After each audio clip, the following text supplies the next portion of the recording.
Hello everyone, I'm here in Chicago today and I'd like to introduce you to another friend of mine. This is Jeff Swanson. Now Jeff is an expert in systematic trading. It's an area of trading that I know pretty little about and he knows a lot about. And before I ask Jeff to share with us some of the pearls of wisdom that I know that he's got lined up for us today. Interesting thing is, I told some of my colleagues that I was going to meet Jeff today, and somebody sent me a private message saying, when you see Jeff, tell him he has got the best blog out there on the internet on systematic trading. To which I replied, don't let me tell him, email him directly because he'd like to I'll look for that email. Yeah. So, but genuinely, if systematic trading is your thing, the amount you can learn from this guy and all the information on his website is just unbelievable. So, well, thanks, Simon. I really appreciate that. I mean, this is the first time we've personally met, yes, and it is. It's been a lot of fun. Mm-hmm. It has. And now I know you're going to tell us something about part of systematic trading which trips an awful lot of people up. Sure. Which is, well, I'll let you get on with it. Sure. Rather than me try and guess what you're going to say. Yeah. This is really important. Yeah, system trading is a lot different, obviously, than discretionary trading, but there's a lot of overlap. And probably, though, a concept that comes up a lot with people that are trying to build systems. It's so easy to build a system on historical data and get that pretty looking equity curve that just climbs and climbs. But when it goes to the live market, crash and burn. And so what we call that is overfitting or over-optimization, the terms that are used. And what that means is basically built an automated trading system tailored to the historical data. And it's so tailored to the data, it's actually not picking up on your market edge. It's actually just keying in on noise in the market. And so as soon as you go to the live market, your equity curve crashes. And that's a real problem for a lot of people. And that's probably one of my top 3 issues that people come to me. Yeah. And, well, I've come up with a couple steps that I personally use to help mitigate that. And what I do is when you're optimizing, now optimization for people that may not know is let's say you have a very simple trading system that has 4 inputs, and they might be the look back period of a moving average or the period inside of an RSI indicator. And these generate buy and sell signals for the system.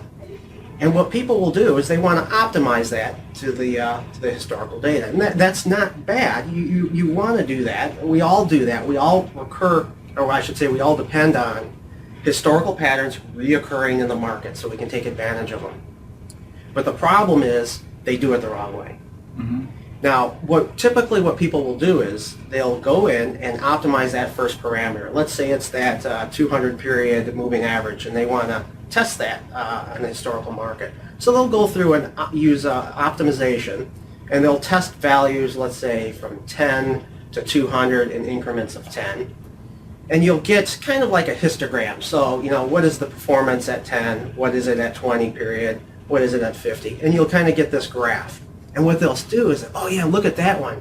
That one value created the best return. Yeah. So we're going to grab that one and plug that into our system.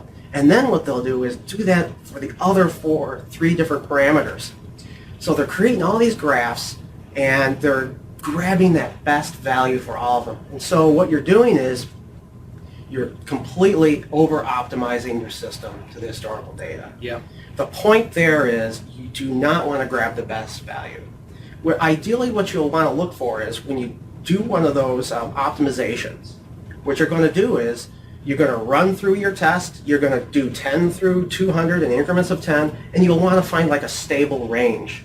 And what that will show you is that at that stable range, there's a lot of robustness, I like to say, in the input. Yep. So it's not just keying off of one value. It's like a fluke or an outlier, what we call. Yep. And so it's not an outlier, and so we have a stable range which shows robustness, and that's a really good sign. So what I'll do is maybe take the lower end of that range and then the higher end of that range and just average or mean it and use that as a value.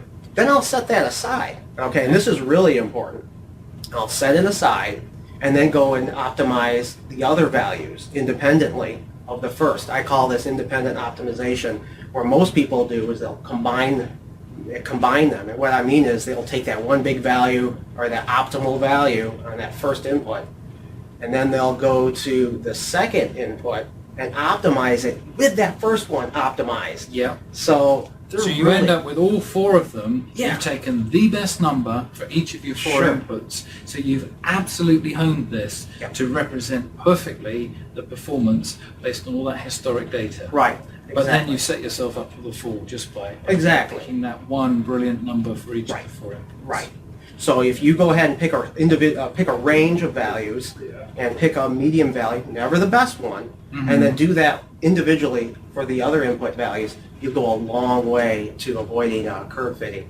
And that's what I tell everybody. You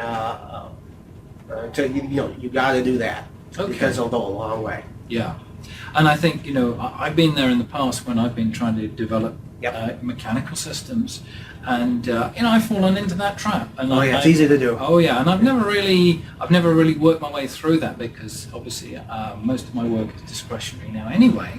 But I have been there, done that, and fallen into exactly those traps. Sure, I think we all have. I know I personally have. Sometimes I'll get excited about, wow, look how great that equity curve looks, and then I'll know I wasn't as careful as I should have been. Yeah. On those inputs. So yeah. Yeah, and the other thing that I've noticed on occasions when I've done some of this testing is that let's say you've got your four inputs, and for three of them you end up with this kind of, not necessarily bell curve, but a range of values of the input that give you acceptable performance. Right. Obviously, within any sample, there's always going to be one number that's got the best by Right. definition.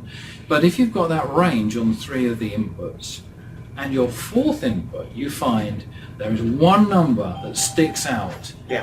and that's the number that works, and everything around it is just terrible. I mean, that's a real warning sign. That's a real warning sign. Yeah, I'd call that an outlier. When one clearly sticks out as a clear winner. So I would avoid that, like the plague.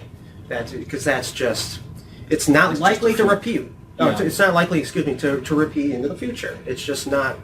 You're just going to set yourself up for failure with that. And so if you have that situation where you've got a range on, say, three of your four inputs, Yeah. and input number four has got this precarious spike on the Yes. curve, what would you recommend people do in that That's a situation? good question. Well, depending on really what that looks like, is that spike maybe surrounded by a more stable region? That's possible. And then maybe what you do is go off that spike and take another value.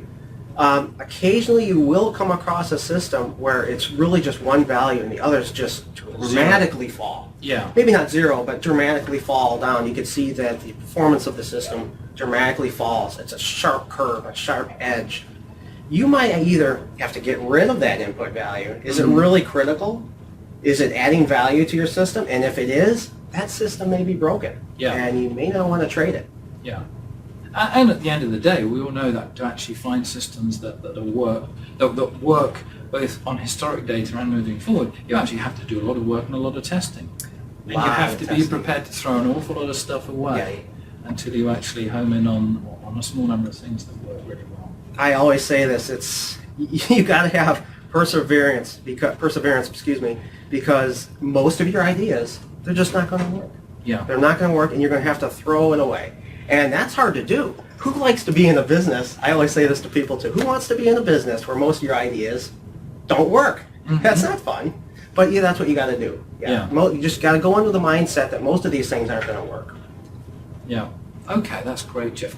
I've got one question. Sure. Which is kind of related to this, and I don't know the answer. Maybe you know, I don't know, but I'm going to ask you. Sure. Anyway. When you're designing a strategy that's got a series of inputs, you've done your optimization and you found these ranges and you found stable ranges, and you've basically got a system that you think, actually, this looks to me like it's credible. I suppose that the question that now goes through my mind is, do you believe that systems should be tailored to individual markets?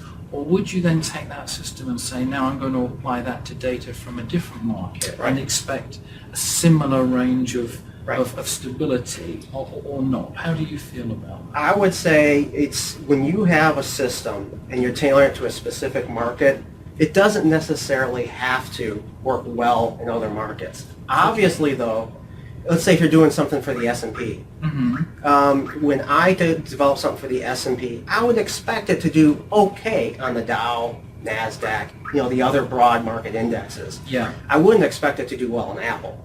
Okay. A stock, like that, or any stock for that matter. So what I would say is you really... See, we're in a real trading room here. That doesn't sound good. Basically, so it's kind of yes and no. If you're doing a broad market type index, yeah, it should work. It doesn't have to be as spectacular, but it certainly shouldn't fall apart. And this is interesting. This brings up another point which you can do with computers nowadays when you're optimizing. This is a more advanced technique. What I told, what we just went over with optimization was kind of a basic technique that everyone should be doing. And then as you get familiar with that, and you get familiar with your trading development platform, let's say you're doing something for the S&P and you're optimizing those 4 values. Well, you're not going to just do it over one market. You're going to optimize with all those markets, the NASDAQ, the Dow, and say the Russell. Yeah. And so then what you're going to do is further distance yourself from possible over-optimization because it works generally on all of these markets. So, and all those markets are relatively correlated, as we know. So your system logically should work on those. So that's a long answer to your...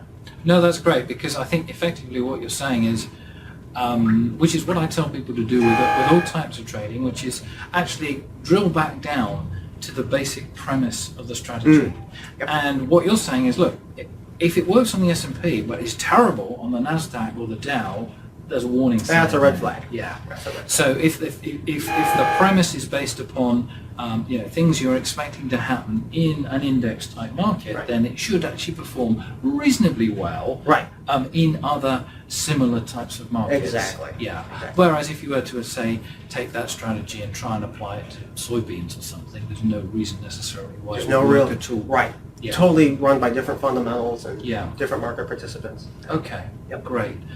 Jeff, it's been a blast to have you here today. Thank you so much for coming, and thank you so much for sharing this with everyone. It's all my pleasure. Okay, great. See you again. Take care. Thanks. Bye. If you enjoyed this video, head over to my website, Easy Language Mastery, and download this free PDF, which goes over the rules we just covered. Simply follow the link in the description for this video and download your free copy on how to do optimization right. Following these rules will go a long way to helping make sure that your strategy will work on the live market. Join me and other Easy Language users over at Easy Language Mastery, where you can download free sample code, discover great trading ideas, and learn how to become a successful trader using Easy Language.